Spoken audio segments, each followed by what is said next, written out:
I'm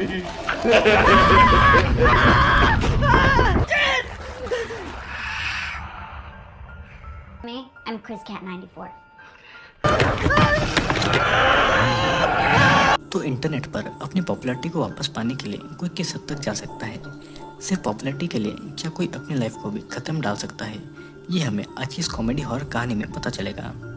इस movie की कहानी शुरू होती है बैडी से, और बैडी एक यूट्यूबर था जो कि फैंस की डिमांड पर चैलेंजेस पूरा करता था। बैडी था तो बहुत ही पॉपुलर, लेकिन उसकी एक गलत वीडियो की वजह से फैंस उससे नाराज हो जाते हैं और बैडी की पॉपुलैरिटी कम होने लगती है। अपनी पॉपुलैरिटी को वापस पाने के लिए बैडी फैंस से माफ़ी मांगता है और बहुत कुछ करता है, लेकिन फैंस उससे खुश नहीं होते हैं और उसका यूट्यूब चैनल बंद होने के खतरे में आ जाता है। अब एक दिन बैडी एक ड्रिंक की स्पॉन्सरशिप करता है, जिस वजह से वो एक चैलेंज को भी एक्सेप्ट कर लेता है। चैलेंज ये था कि उसको एक डेथ माइनर नाम के हॉन्टेड हाउस में एक रात अकेले रहना थी। और सन 1800 में एक आदमी ने अपनी बेटी पोएट गर्ल के लिए वो घर बनवाया था, पर पोएट गर्ल ने वहाँ पर सुसाइड कर लिया था और उस घर में पहले जो भी लोग गए थे उन सभी की मौत हो गई थी। और अगर बैडी उस चैलेंज को हार गया तो बैडी स्पॉन्सरशिप के सारे पैसे लौटा देगा। उस हॉन्टेड हाउस में जाने से पहले बैडी घोस्ट से बचने के लिए कुछ चीजें साथ में ले जाता है। अब रात को कुछ ही टाइम में बैडी उस हॉन्टेड हाउस को ढूंढ लेता है। साथ ही वो लाइव स्ट्रीम भी कर रहा था। डर के मारे वो कहीं भी भाग न जाए और इसीलिए वो अपनी कार के इंजन का नट फेंक देता है। बैडी घर के बाहर कुछ कैमरा लगा देता है।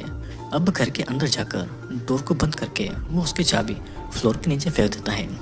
वो चैलेंज पूरा करने के लिए बैडी ये सब कर रहा था, लेकिन फिर भी फैंस बैडी का मजाक बना रहे थे।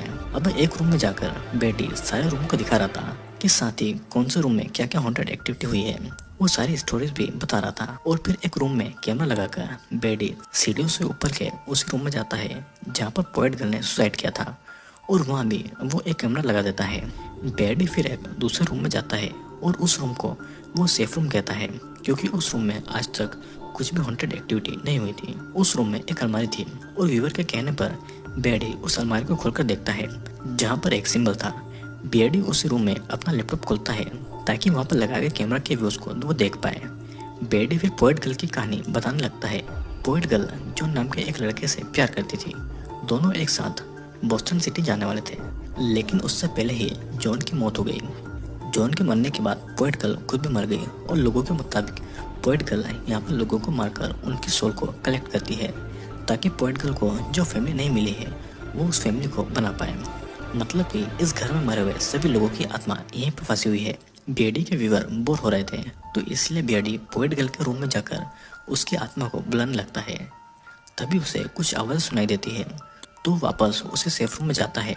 रूम में आकर बैडी लैपटॉप में देखता है कि कॉरिडोर में एक आत्मा घूम रही है और व्यूअर बैडी को कॉरिडोर में चेक करने का बोल रहे थे, पर बाहर जाते ही उसे फिर से कुछ आवाज़ सुनाई देती है, तो वो सेफ रूम में आकर डोर बंद कर लेता है और डर के मारे उसे सिंबल टूट जाते हैं। तभी वहाँ पर एक लड़की आती है जिसका नाम लिंजी था और वो खुद को बैडी की फैन बताती है। और पता नहीं कैसे लिंजी ने बैडी की लोकेशन ढूंढ ली थी और वो बैडी के साथ यहाँ पर चैलेंज को पूरा करना चाहती थी। बैडी लिंजी को अपने साथ में नहीं रखना चाहता था, लेकिन ऑडियंस के कहने पर लिंजी को वो अपने साथ में रख लेता है। बैडी लिंजी की बॉडी पर कैमरा फिट कर देता है ताकि लिंजी की तरफ से भी सब कुछ रिकॉर्ड हो पाए। फिर दोनों कॉरिडोर की तरफ एक मास्टर बेडरूम में जाते हैं। वहाँ की अलमारी में लिंजी और बैडी को छिपी हुई चिड़िया मिलती है। वो चिड़िया बेसमेंट की तरफ जा रही थी और उसी रूम में बैडी को पोएट गर्ल की लिखी हुई डायरी मिलती है। अब व्यूअर्स के कहने पर बैडी और लिंजी ओइजा बोर्ड खेलकर पोएट गर्ल को बुलाने लगते हैं और अचानक उन दोनों को कुछ अजीब आवाज़ें सुनाई देने लगती है। बैडी डर रहा था, तो इसीलिए लिंजी बहुत टाइम तक आ नहीं रही थी और उसके कैमरा व्यू में भी बैडी को कुछ भी नजर नहीं आ रहा था। तब लिंजी को ढूंढने के लिए बैडी को सेफ रूम से बाहर आना पड़ता है। फिर अचानक लिंजी बैडी के सामने आकर उसको डरा देती है। लिंजी के ऐसे मजाक की वजह से बैडी लिंजी को बहुत ही बुरा भला कहता है।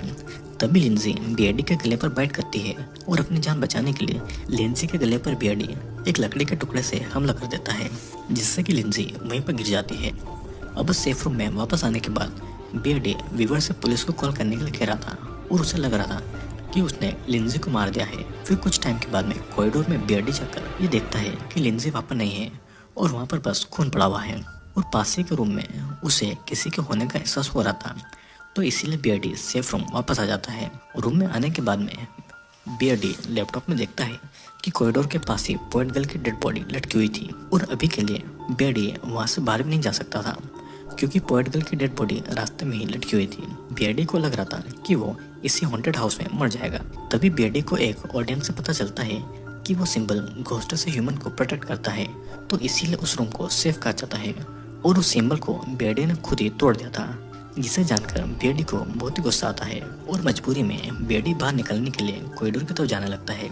तभी पोएट गर्ल उसे पकड़ लेती है और डर के मारे बेयरडी बेहोश हो जाता है।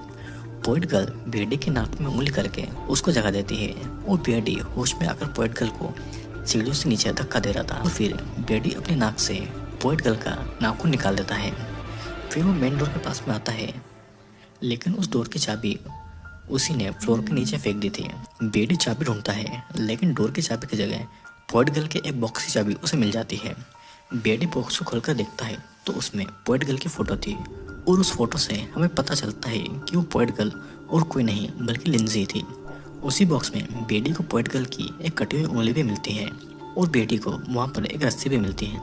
अब व्यूअर्स के कहने पर बेयरडी ऊपर के रूम की तरफ जाता है ताकि रस्सियों की मदद से वो विंडो से निकल पाए, लेकिन रास्ते में बेयरडी को बहुत सारे लोग डराने लगते हैं और तब बेयरडी डरकर उसे सेफ रूम के अलमारी में आ जाता है। अब बेयरडी को एक पैरानॉर्मल एक्सपर्ट से ये पता चलता है कि ओइजा बोर्ड गेम खेलकर उसने अपनी सोल पोएट गर्ल को देने का प्रॉमिस किया है और अब पोएट गर्ल उसको नहीं छोड़ने वाली थी और तभी वहाँ पर पोएट गर्ल आकर उसको डरा देती है। बेयरडी रूम से भागकर पास की विंडो से घर के बाहर जंप लगा देता है, लेकिन पैर पर चोट लगने के कारण वो ठीक से चल नहीं पाता है।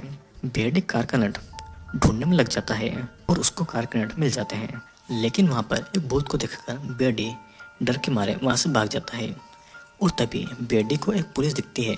बेयरडी पुलिस को देखकर खुश हो ही रहता है, तभी उसे पता चलता है कि वो पुलिस भी एक घोस्ट है जो कि बेयरडी पर हमला कर देता है।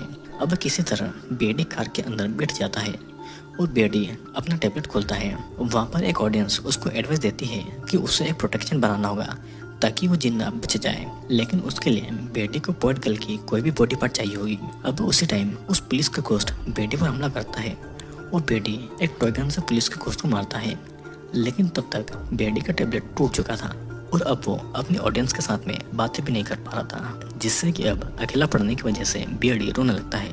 तभी बेयरडी को पोएट गर्ल की डायरी के बारे में याद आता है और उस डायरी में बहुत सी पोएम लिखी हुई थी जिसमें लिखा हुआ था कि एक परफेक्ट इंसान ही उन पोएम को पढ़कर उसकी आत्मा को मुक्ति दिला सकता है।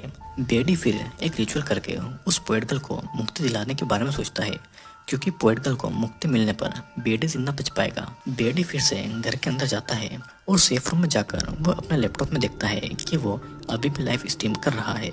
बेयरडी फिर रूम के फ्लोर पर कुछ प्रोटेक्शन सिंबल बनाता है और एक हथियार लेकर वो पोएट गर्ल के घोस्ट को बुलाता है, लेकिन पोएट गर्ल उसके सामने नहीं आती है और तब बेयरडी खुद ही कॉरिडोर में जाता है जहाँ पर बहुत सारे घोस्ट बेयरडी को दिखते हैं।